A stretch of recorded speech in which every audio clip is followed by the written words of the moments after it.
사랑하는 성도 여러분, 오늘도 여러분의 모든 길 가운데 주님과 동행하시는 축복이 있기를 소망합니다. 오늘 우리가 함께 묵상할 하나님의 말씀은 사무엘상 12장 1절에서 15절입니다. 암몬 사람 나하스를 멋지게 무찌르고 길갈에서 하나님을 예배했던 사울과 이스라엘 사람들에게 이제 사무엘은 자신의 때가 다 되었다 생각하고 고별사를 전하는데요. 이 고별사에 어떤 내용이 담겨 있는지 함께 살펴보겠습니다. 사무엘이 모든 이스라엘 사람들을 부릅니다. 그리고 갑작스레 자신의 이제 자신에게 고발할 일이 있으면 말하라라는 이야기를 하기 시작합니다. 이제 자기가 늙어서 머리가 휘어졌고 자기 아들들도 함께 있고 그래서 이제 내가 해야 될 일들이 끝났다라고 생각을 했던 사무엘이 갑자기 내가 누구의 소를 빼앗았느냐, 누구의 나귀를 빼앗았느냐, 누구를 속였느냐, 누구를 압제했느냐, 내 눈을 흐리게 하는 뇌물을 내가 받은 적이 있느냐, 막 그렇게 얘기를 하기 시작해요. 자, 그러니까 이스라엘 사람들이 사무엘 당신은 그런 적이 한 번도 없었는데요라고 얘기를 하는 거예요. 자, 그러면 왜 사무엘은 갑자기 자신한테 잘못이 있느냐는 것을 물어봤을까요? 그 이유는 이제부터 어 사무엘이 아주 중요한 이야기를 하려고 하는 것이고 중요한 일을 할 것 얘기를 할 것이기 때문에 이제 "가만히 서서 들으라."라는 이야기죠. 자, 그래서 사무엘이 마지막으로 이스라엘 사람들에게 하는 이야기는 바로 이스라엘의 진정한 왕이 누구냐에 대한 내용이었습니다. 사무엘이 이제 모세와 아론 때부터 얘기해요. 모세와 아론이 우리 조상들을 이집트에서 인도 모세와 아론을 세우셔서 이집트로부터 탈출시키게 하신 분은 바로 하나님이다.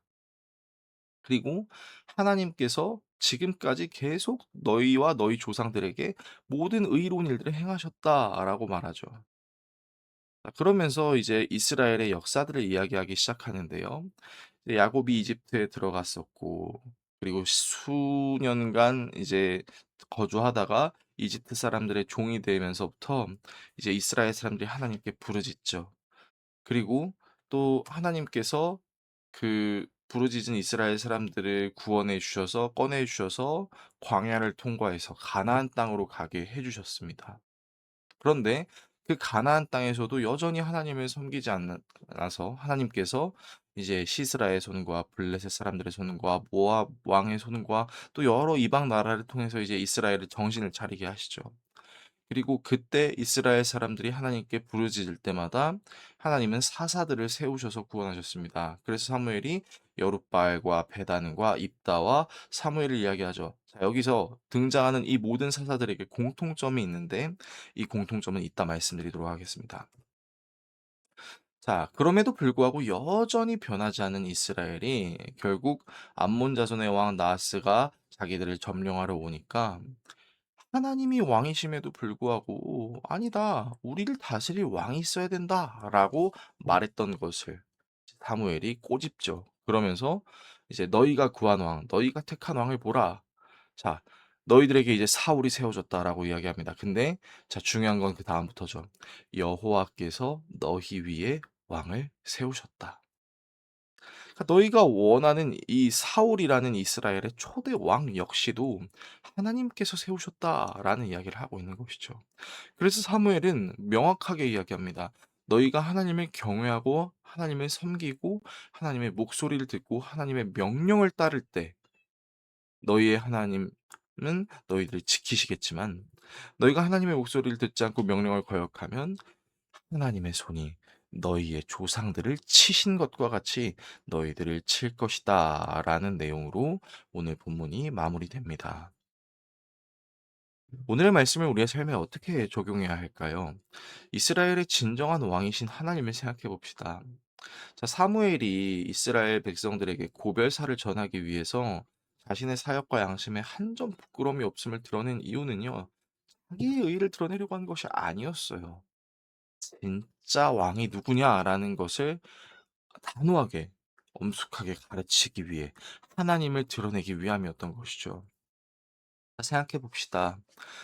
모세와 아론이 이집트로부터 이스라엘을 탈출시킬 때도 여룻바알, 베단, 입다, 사무엘이 이스라엘의 원수들의 손에서 건져낼 때도 여러분 그때도 이스라엘에 인간 왕은 없었죠. 이스라엘이 위기에 처했을 때 이스라엘을 구원하신 분은 하나님이셨죠. 그래서 여러분 사실은 사울마저도 이스라엘의 진정한 왕이 될 수는 없습니다. 왜요? 사울 역시 하나님의 말씀에 따라 살아야 할 하나님의 백성에 불과하니까요. 하나님이 왕이 되셔야만 하는 이유에 대해서도 생각해 봅시다. 자, 아까 등장했었던 인물들을 한번 살펴볼게요. 자, 모세는 끓어오르는 분노를 참지 못하고 이스라엘 사람들에게 분노했었죠. 그리고 그것 때문에 결국 출애굽 1세대는 약속의 땅에 들어가지 못하게 되죠. 아론은 백성들의 다급한 요구 때문에 10계명의 제2계명이었던 우상을 만들어 섬기지 말라. 네가 원하는 방식대로 하나님을 예배하지 말라는 이 계명을 어겨버리죠. 금송아지를 만들어서요. 기도는 어떻습니까? 분명히 기도는 자존감이 되게 낮은 사람이었지만 역시 교만해집니다. 베다는요 사사기에 등장하지도 않아요. 그러니까 우리가 알 수가 없어요. 사무엘의 두 아들이요 역시 죄악을 막지 못했죠. 사무엘도 완전한 사람이 아니었어요. 그리고요 사울도 곧 변질되기 시작합니다. 하지만 하나님은 단 한 번도 변하시거나 변질되신 적이 없으신 하나님은 영원하신 하나님이시죠. 이사야 선지자는 이런 하나님의 말씀에 대해서 이렇게 얘기했습니다. 풀은 마르고 꽃은 시드나 우리 하나님의 말씀은 영원히 서리라 하라. 여기서 풀과 꽃은 육신을 상징하는 단어들이죠. 사무엘의 고별사를 우리도 기억할 필요가 있습니다. 여러분, 음, 우리 역시요. 이스라엘 사람들이 하나님의 왕으로 섬기지 않고 다른 것을 왕으로 섬기려고 하는 마음이 있을 수 있습니다. 사실 우리는 이스라엘 사람들이랑 크게 다르지 않아요. 하나님을 사랑하는 마음이 없지 않다고는 말할 수 없겠지만 우린 자꾸 다른 것을 겸하여 섬기고 싶어 하거든요. 때때로는 하나님을 섬기면서도 다른 왕을 찾을 수 있거든요. 그럼에도 불구하고 우리는 하나님이 왕이 되셔야만 하는 이유를 기억해야 할 것입니다. 이 내용을 묵상하시는 저와 여러분 모두가 될 수 있기를 예수 그리스도의 이름으로 축원합니다. 기도하겠습니다. 우리를 사랑하시는 하나님, 순종해야 할 왕은 오직 하나님밖에 없음을 믿는 믿음으로 오늘도 하나님의 손에 우리의 삶을 맡길 수 있게 해 주십시오.